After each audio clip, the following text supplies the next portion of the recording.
para falar sobre o que esperar sobre essas falas, eu converso agora com Danilo Gliori, economista-chefe da Nomad. Tudo bem, Danilo? Bem-vindo mais uma vez por aqui. Boa tarde. Tudo jóia, Muriel. Boa tarde a todos que acompanham aqui a CNN Money.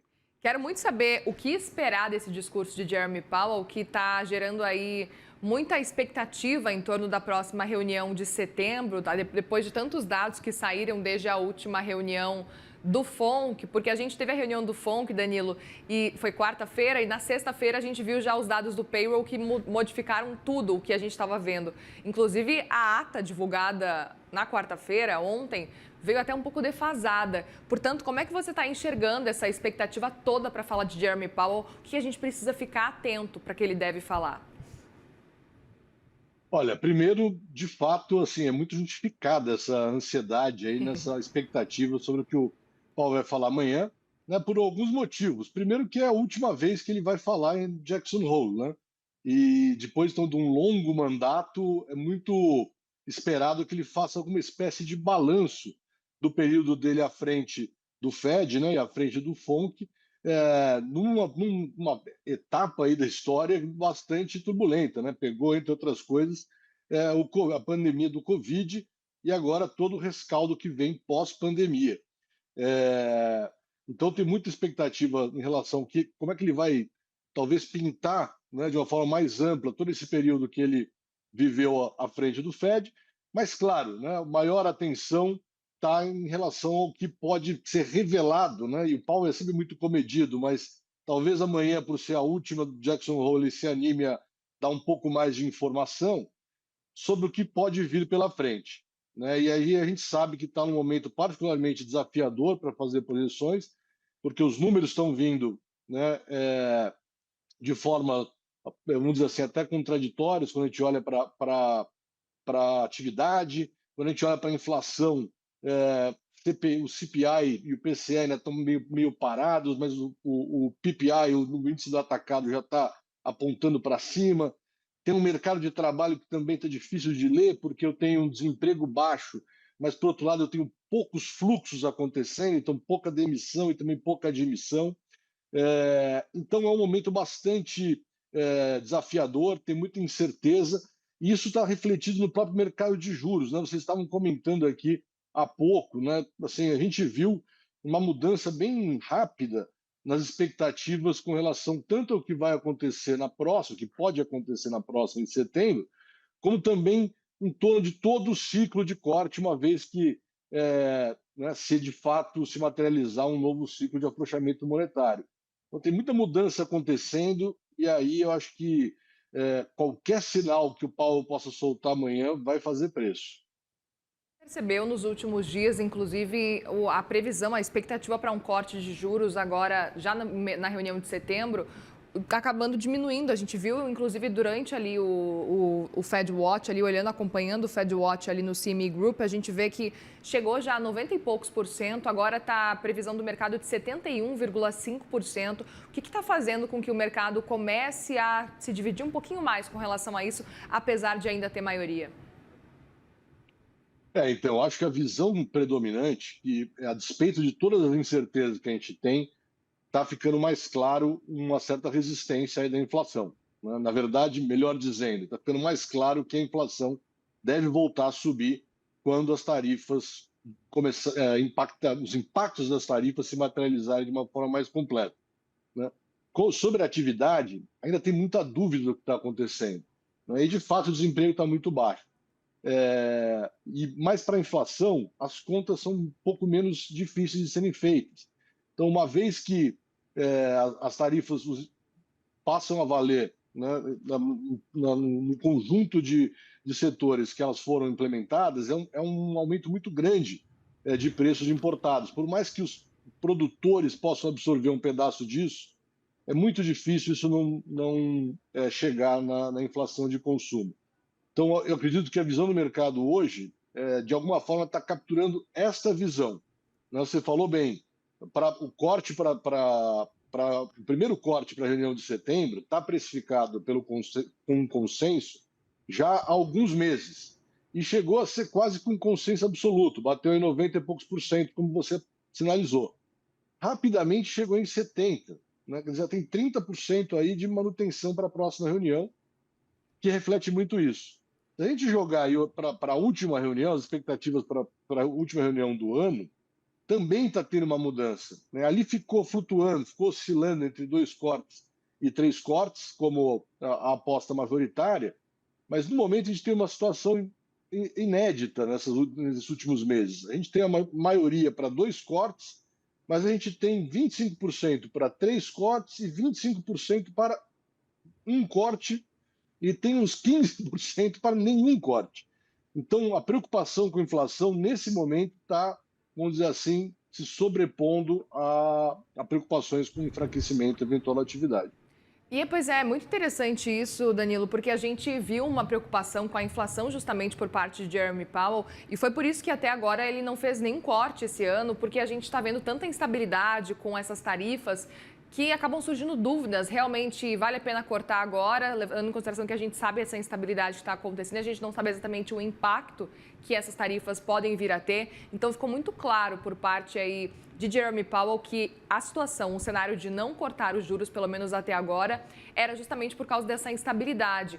Eu queria entender também se, na sua percepção, essa instabilidade diminuiu um pouco mais, agora que as tarifas já foram aplicadas, já estão valendo ou não? O cenário ainda está difícil de se prever. Olha, eu acho que, na verdade, a incerteza aumentou de novo. A gente, vamos lembrar, né, a incerteza explodiu depois do Liberation Day. E aí vou até parafraseando a própria linguagem, né, dos comunicados do FONC, né? Então isso ficou muito registrado ali. Depois, aos poucos, né, teve as moratórias, foi ficando claro que havia um menor apetite até no próprio governo Trump de elevar tanto assim as tarifas de uma forma rápida. Os mercados reagiram, voltaram, e aí nos 2 ou 3 meses seguintes a coisa deu uma acalmada. Isso foi refletido na própria comunicação do FONC, né? Então, na entrevista depois da última reunião, o Powell falou, né? Falou, olha, a incerteza diminuiu um pouco, né? E aí ele deu uma sinalizada que provavelmente seria possível pensar em cortes. A expressão que ele usou foi depois do verão, né?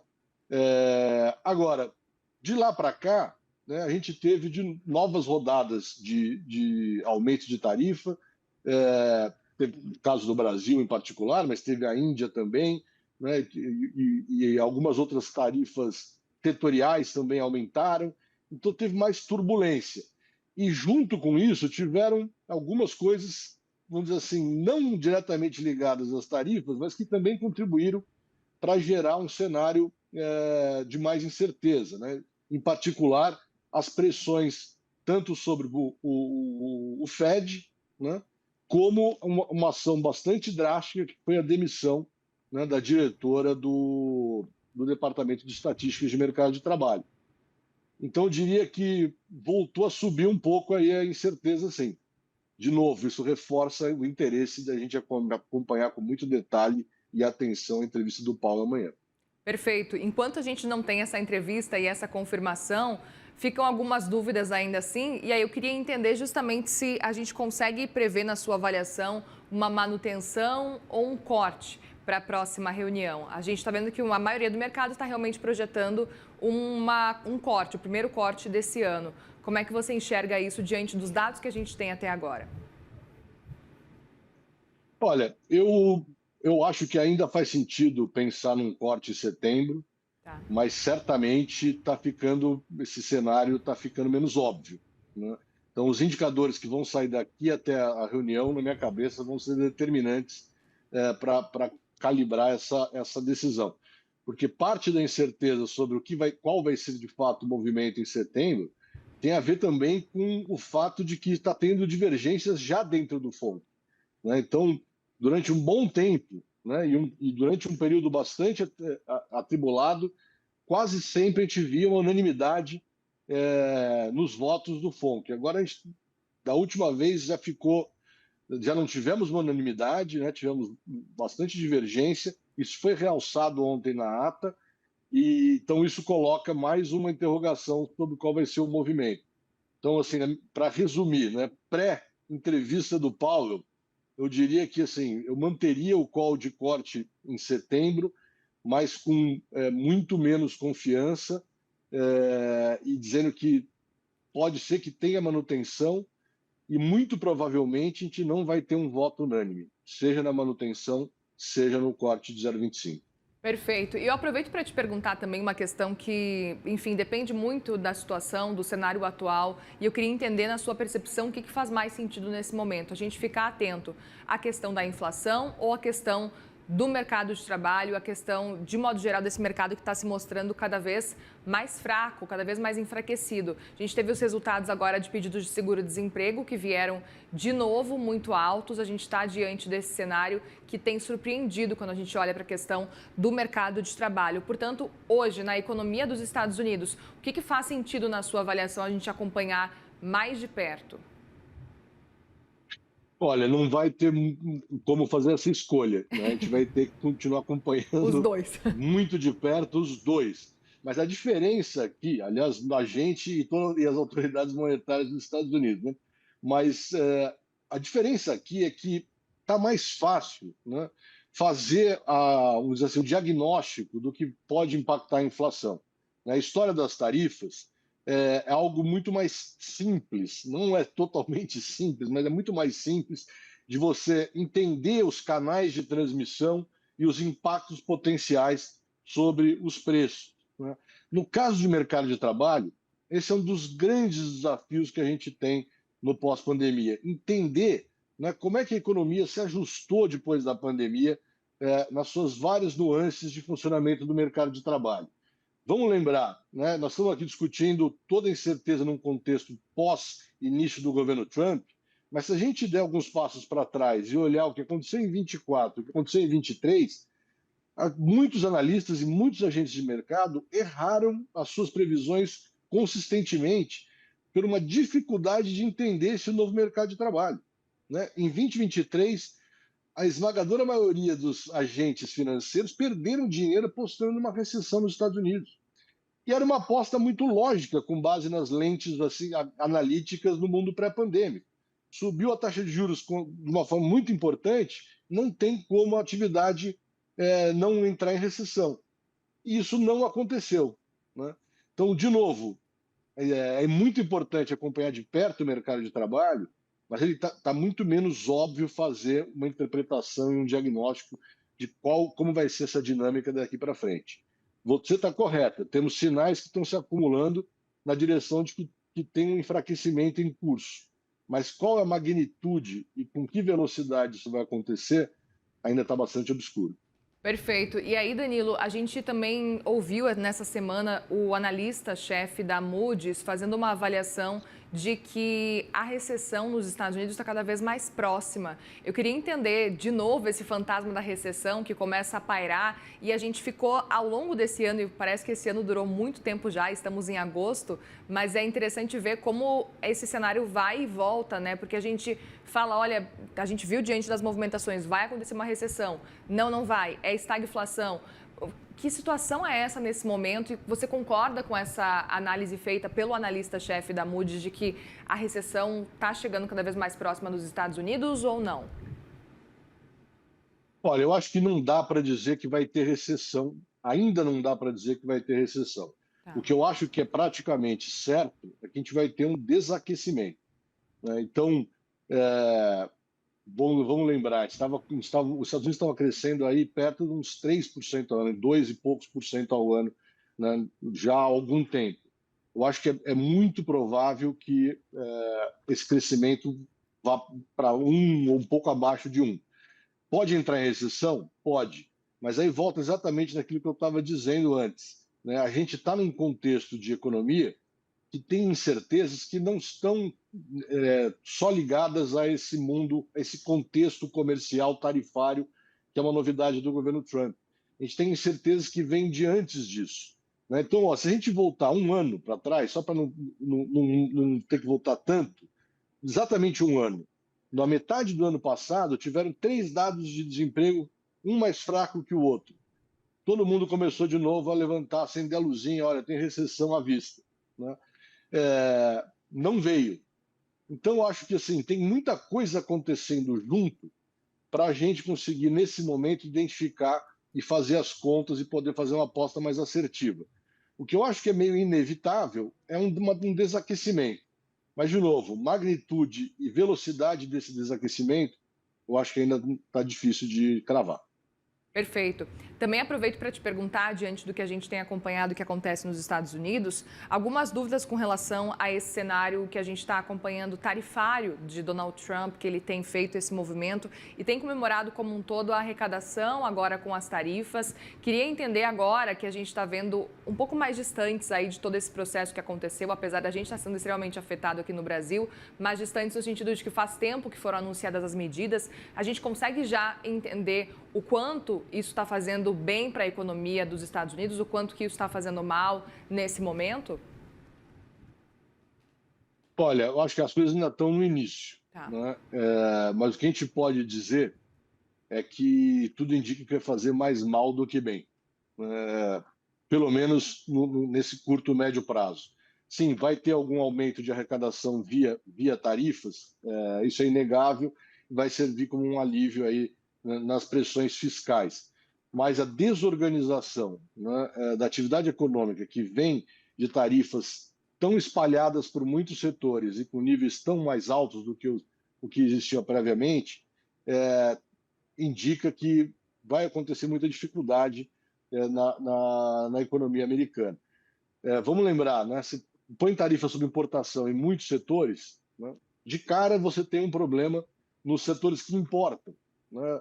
Eu estava lendo uma reportagem aqui hoje de manhã mostrando que a associação, né, de produtores de soja dos Estados Unidos estão reclamando que com tarifaço em cima do Brasil, o Brasil diminui a exportação para os Estados Unidos, passa a exportar para a China e a China diminui a importação de soja dos próprios Estados Unidos.